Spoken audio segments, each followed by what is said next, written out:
بسم الله الرحمن الرحيم. الأهلي في مواجهة الزمالك في نهائي كأس السوبر، في مباراة لا تحتمل الرعونة، لا تحتمل الاستهتار، لا تحتمل التكبر والتعالي وإن أنت أحلى من الزمالك وإن سكوادك أعلى من الزمالك، لأن الوقت ده مفيش مجال للكلام ده كله.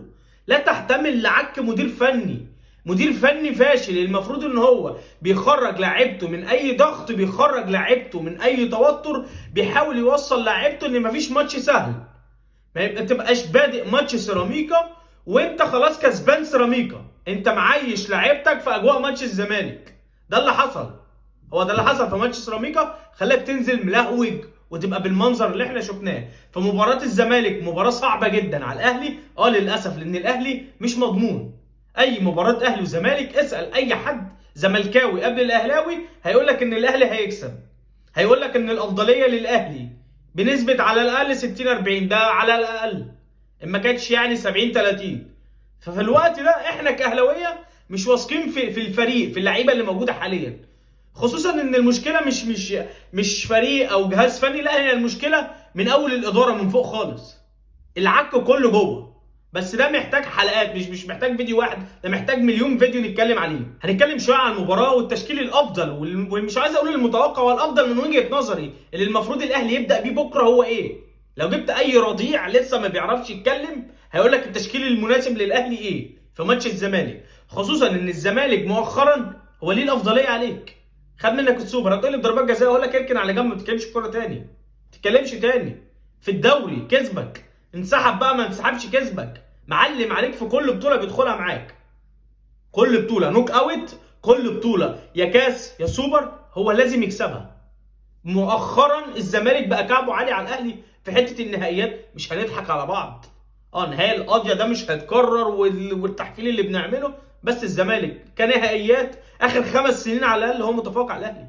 خد منك كام كاس، وخد منك كام سوبر مصري، وخد منك سوبر افريقي مؤخرا. فالزمالك متفوق. ليه نازلين متعالي؟ انت بتنازل متعالي خلاص، انت احسن من الزمالك، انا احلى سكواد. مفيش ده في الكوره، مفيش ده في الكوره. ان الزمالك حاليا لما تيجي تبص على نص ملعب الزمالك هو الاقوى. شئت ام ابيت فكك من اي كلام هيتقال وسيبك من اي كلام هتسمعه. امام عاشور وقفشه واكرم ومروان، ولا واحد من دول في حالته. اللي ممكن تقول في حالته، وانا اتمنى ان كولر يبدا بيه وده هقوله في التشكيل، هو مروان عطيه. ده نص ملعب الاهلي، ده اللي عمل ماتشين حلو مع المنتخب، ومؤخرا بدا اهو يرجع مروان عطيه بتاع 2023 اول ما جه الاهلي. انما لما تيجي تبص على نص ملعب الزمالك، سواء ناصر ماهر او عبد الله السعيد، اتنين لعيبه كوره في نص الملعب. شحاته الواد ده سفاح في نص الملعب، مجرم في نص الملعب. طبعا دونجا بتاع البرازيل مش هيلعب عشان هو دلوقتي كده، هو لا مؤاخذه كده، ده تجيب له عيش وحلاوه، مش تحطه في تشكيل ماتش ولا اي حاجه. هو باين عليه قسما بالله شكل حبسجيه بصراحه. ما بحبش اصلا ايه اللي هو انت تطلع تعمل فيديوهات عماله على بطال عشان نتكلم على دونجا، فانا مش هضيع وقت عشان خاطر دونجا. نرجع للماتش. فالزمالك نفسيا راكب الاهلي الفتره الاخيره دي. لازم تقتنع انت كاهلاوي ان الزمالك نفسيا احسن منك.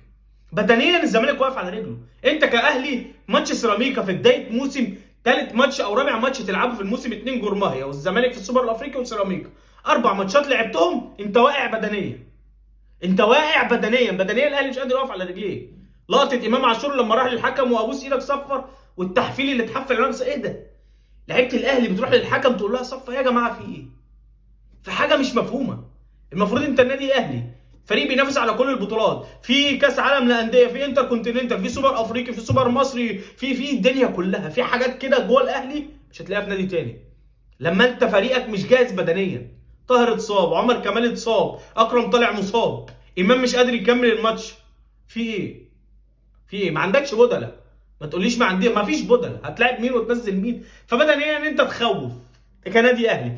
ضيف على ده ان انت ممكن الماتش بكره يمتد معاك ل 30 دقيقه اضافيه، لان طبعا انت عارف الفاينل لا هيبقى فيه 30 دقيقه. في حاله التعادل مفيش ضربات جزاء دايركت، في 30 دقيقه اكسترا تايم، وبعد كده لو فضل التعادل يعني مستمر في ضربات جزاء. فانت بدنيا انت بدنيا ما تتاهلش ان انت تلعب 90 دقيقه، مش تلعب 120. فالاهلي يطمن اطلاقا. الاهلي هيكسب بكره، اتمنى، ادعي. هو يعني المفروض اللعيبه دي تنزل، مفيش بديل عن كده. مفيش بديل عن ان انت تنزل بكره تكسب، ما عندكش خيارات، مفيش حلول بكره. بكره ما عندكش حل ان انا ممكن اتعادل واوصل ضربات جزاء الزمالك هيكسب. تاني ايه، رابع خامس الزمالك هيكسب. كنتش تنزل تدوس على الوش بكره ما ترحمش حد، ما ترحمش حد. مش عايز اقول لك ما تسمعش تعليمات المدير الفني اللي فعلا كارثه. كارثه، كولر بقى كارثه دلوقتي. في حته ان انت تنزل خايف بكره من الزمالك، لان ده اللي هيحصل. اسمع اللي بقول لك عليه. في الجيل ده، في الجيل ده انت هتنزل خايف بكره من الزمالك. خلاص بقى الجيل ده عنده عقده، محتاج وقت بقى على ما يكسرها ويرجع يبتدي يفوز على الزمالك مره واثنين وثلاثه، ويبتدي الوضع معاه يبقى زي العادي واقل كمان الزمالك. ده بالنسبه لنا احنا كاهلاويه. فهتتفلسف كتير كمدير فني للاسف. للاسف هتبقى رابع بطوله ليك تخسرها مع النادي الاهلي، او ثالث بطوله تخسرها مع النادي الاهلي، وللاسف عمال تتطرقع من الزمالك. تخيل كده مدرب جه الاهلي السي في بتاعه كله انه بيخسر من الزمالك. ما حصلتش في تاريخ الاهلي، ما حصلتش في تاريخ الاهلي. انت متخيل اللي انا بقول لك؟ في تاريخ الاهلي هات مدير فني طرقع من الزمالك بس وخسر بطولات من الزمالك. ما فيش. موسيماني جه كان بيغسل الزمالك خمسات ومش عارف ايه وثلاثات، وبص روع على الزمالك، ده باستثناء بطوله افريقيا اللي خدهم منه. فما اعتقدش ان كولر لو خسر بكره انه يكمل يوم تاني في الاهلي. ده منتهى الامانه.